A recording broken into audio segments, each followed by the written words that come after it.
Assalamualaikum warahmatullahi wabarakatuh. Alhamdulillahirrabbilalamin.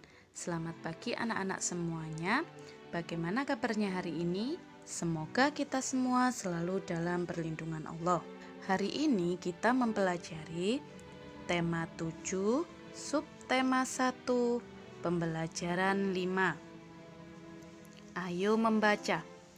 Tidak jauh dari tempat tinggal Udin, terdapat sebuah peternakan sapi perah. Pemiliknya mengizinkan Udin dan teman-teman untuk berkunjung. Tentu saja Udin dan teman-teman merasa senang. Di peternakan, Udin melihat banyak sapi perah. Ada yang sedang diperah susunya, ada juga yang sedang memakan rumput. Udin diberi teks bacaan tentang susu sapi dan cara pengolahannya. Udin dan teman-teman membacanya bersama-sama. Banyak sekali hasil pengolahan susu sapi. Bacalah teks berikut ini. Pengolahan susu sapi. Susu merupakan hasil utama dari sapi perah. Susu sapi segar memiliki daya tahan sekitar 5 jam saja. Susu perlu diolah dengan baik supaya gizi dalam susu dapat dinikmati kapan saja. Pengolahan susu sapi dapat dilakukan dengan teknologi pangan. Teknologi pangan penting untuk menghasilkan jenis makanan baru. Teknologi pangan juga menjaga agar makanan tetap awet. Susu sapi dapat diolah menjadi berbagai jenis makanan baru. Contohnya adalah yogurt, keju, permen, mentega, hingga es krim. Hasil olahan susu sapi biasanya sangat disukai oleh anak-anak. Dalam proses pengolahan susu, yang paling penting setelah hasilnya adalah cara mengemasnya. Pengemasan produk dapat menentukan daya tahan makanan tersebut. Daya tahan susu yang dikemas dengan plastik biasa akan berbeda dari susu yang dikemas dengan kardus kedap udara. Ayo berdiskusi. Apakah manfaat dari teknologi pangan dalam pengolahan susu sapi? Nah, tuliskan pendapat anak-anak pada kotak yang telah disediakan. Yang pertama yaitu menjaga makanan berbahan susu menjadi lebih awet. Yang kedua, mengolah susu menjadi produk baru seperti yogurt, keju, es krim, dan mentega. Nah, untuk yang ketiga dan yang keempat, anak-anak kerjakan secara mandiri. Berdasarkan hasil yang telah ditemukan, manfaat dari teknologi pangan dalam pengolahan susu sapi adalah anak-anak bisa menjawab dengan melihat bacaan pengolahan susu sapi. Ayo berlatih. Amati kata-kata yang digaris bawahi pada teks pengolahan susu sapi. Carilah arti kata tersebut menggunakan kamus, atau anak-anak bisa meminta bantuan pada orang tua. Yang pertama yaitu daya tahan, artinya kemampuan bertahan terhadap segala pengaruh dari luar yang dapat merugikan, contohnya penyakit, serangan musuh, dan sebagainya.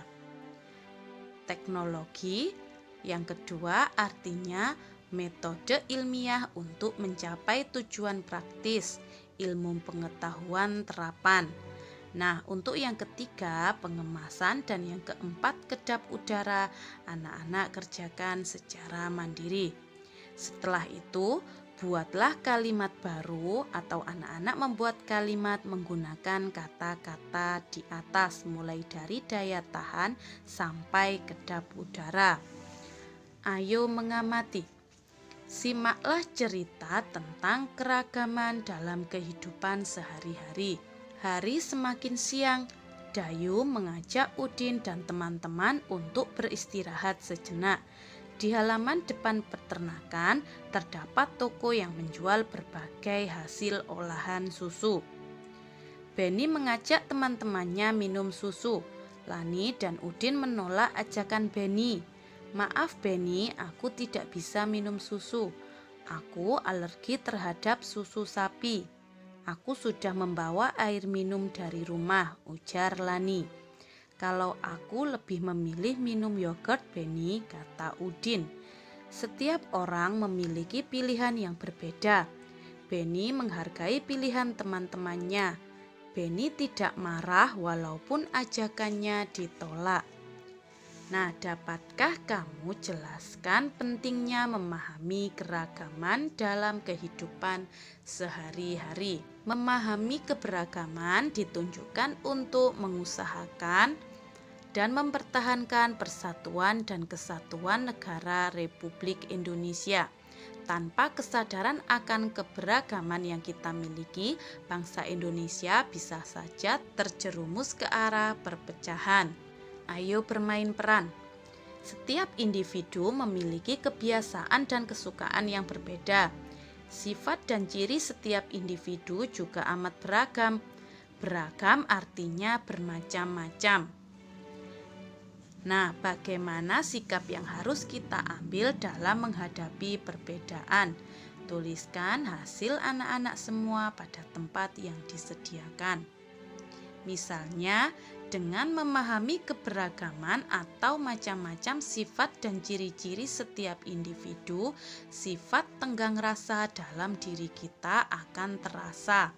Tenggang rasa artinya kita dapat menghargai perasaan orang lain. Ayo mengamati volume benda. Setelah bermain peran, Benny merasa haus. Dia ingin membeli susu. Benny melihat susu disimpan dalam berbagai kemasan. Kemasan A diisi dengan susu yang terdapat dalam kemasan B. Volume kemasan A adalah sama dengan 2 kemasan B. Kemudian kemasan A diisi dengan air yang terdapat dalam kemasan C. Volume kemasan A sama dengan 4 kemasan C. Maka volume kemasan A, B, dan C berbeda. Kemasan susu merupakan satuan volume tidak baku. Nah, ayo mencoba. Coba lakukan percobaan mengukur volume.